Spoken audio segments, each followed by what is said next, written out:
Attention gamers. Today I would like to talk about Lilia aka the Bashful Bloom aka British Bambi aka last month's installment of the race to release the first boring full gameplay by literally offering to pay people for content so you can get fed in a game and pretend like it's so OP. So I have decided to pick this used rubber of a champ out of the trash to see what all the hype and the subsequent hate is all about. First, it's apparent that one of the game designers at Riot tried acid for the first time before work one day when you hear the crap that comes out of this deer's mouth all game. Humans think trees stand so tall,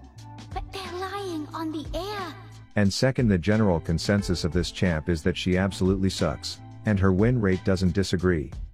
But instead of listening to the champion spotlight recommendation to try and kite your way around jungle camps that you aren't actually strong enough to kill, or sitting in a solo lane only to realize when the enemy laner isn't on your payroll you can't actually win a 1v1, I have decided to see how she fares in the bot lane with a high RAV rundown of her abilities and then show off the power of being spoon-fed kills as a bot lane APC on this otherwise frolicking feed fest of a champion. So please slap that upward thumb till it turns blue and subscribe for more. Okay, quick rundown on how this glow-in-the-dark gazelle works. She is a mid-range champion where your autos look like melee attacks, but these little knapsack slaps actually pack some range. Her passive is Dream-Laden Bow, which translates to I didn't feel like working my job at Riot today, so here's a passive that makes your abilities do slightly more damage. Oh, that's too basic? Okay, make it a dot. Her Q is a Darius Q, her W is a ground pound, her E lets you go cosmic bowling, and her ult says it's nap time. The problem I think most people have is that her main damage comes from not just landing your abilities, but hitting them right in the G spot. For example, purple wax gotta be on the outside ring to do any real damage, and your W is a total joke unless you can actually hit it right on the itsy bitsy teeny weeny clit that Riot calls the eep. And let me tell all the young boys in here, the eep is what you want, and trust me, you'll know when you find it, because that level 2 burst will be nothing short of mash buttons. Mash them in the right order and you will start making plays that look like they were staged for a champion spotlight or one of Professor Akali's videos. The recommended rune choices are typically one of these, but unless you are a pussy you should run this on the full page that I have most success with look like this, and then all that's left to do is to take Bambi into the bot lane with a high CC support that carries your ass and you're off. Then I frolic a bit too far, so Big Booby Barbara starts giving me a beat down and you know clutch flay, and I smack the ground and yell defense, but my support proves to be a good hooker as he says tower meet bimbo, and I spin around to look cute, which makes that nerdy kitten astray. But lonely kittens writing books can be dangerous, so I focus up and make sure this Bambi bash hits the eat this time. A minute later and this colorful caribou got herself a catalyst, so it's time to go aggro antelope status with a slap purple whack and a ground pound before running around like a crazed animal using a low health lantern Larry as my bait to keep pretty pistols interested in repetitively getting spin swatted. She starts to flee, so I cosmic bowl a strike to let her know that no amount of zoomies will get you away from a 500 movement speed springbok coming for that ass until a Bambi bash forces her flash, which works out a few seconds later when the human form hooker tosses me a lantern that I can't click because one freaking red robe chode being oblivious to the people around him, so I just peacefully prance to spectate the homicide instead.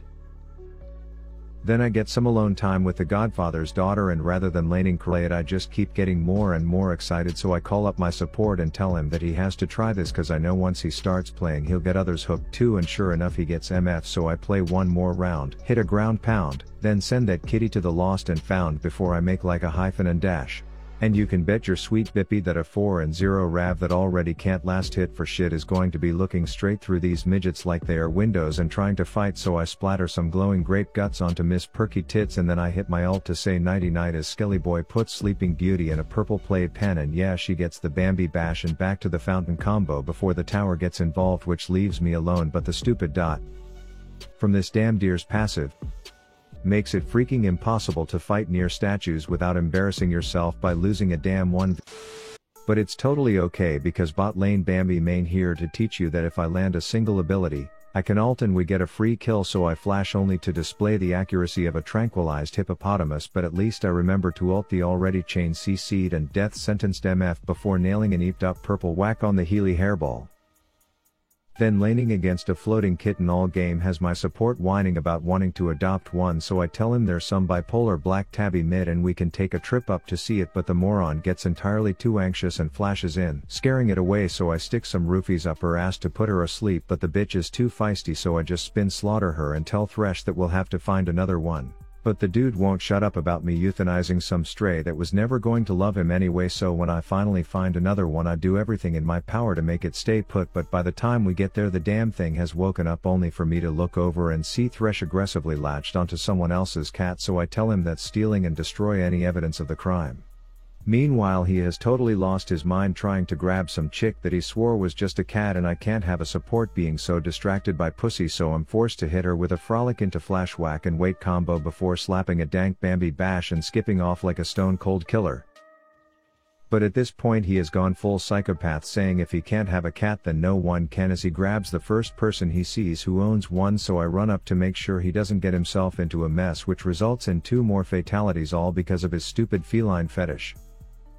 Then it's 24 minutes into the game and this is silver, so both teams are meeting their top laners for the first time, and I see we had quite the clash of giants between some peacocked up male stripper and lamppost Lenny, so I cosmic bowl a strike on 2 of them and then deliver some long range melatonin up their asses, which allows me to prance my way up to that walking brain and purple swat him silly.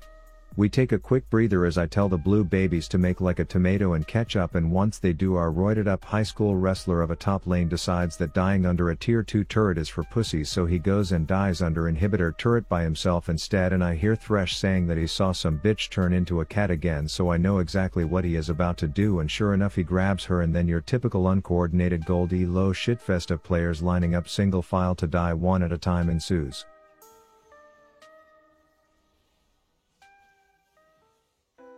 Now for a bit of context as to why we are getting our teeth kicked, and all of a sudden it turns out the hormonal high school wrestler that you just saw dive a tier 3 turret is actually 0-9 at this point. I know, shocker right, and a hyper-fed Jax is just about as 200 years as they come in, so yeah, he is casually 1v4ing my team until I slip some Ambien up that shapeshifter's anus at the perfect time, which makes her look dumb, and then I hit a ground pound to make MF frown, leaving that healing hairball all alone for me to get in one last round of swat the twat.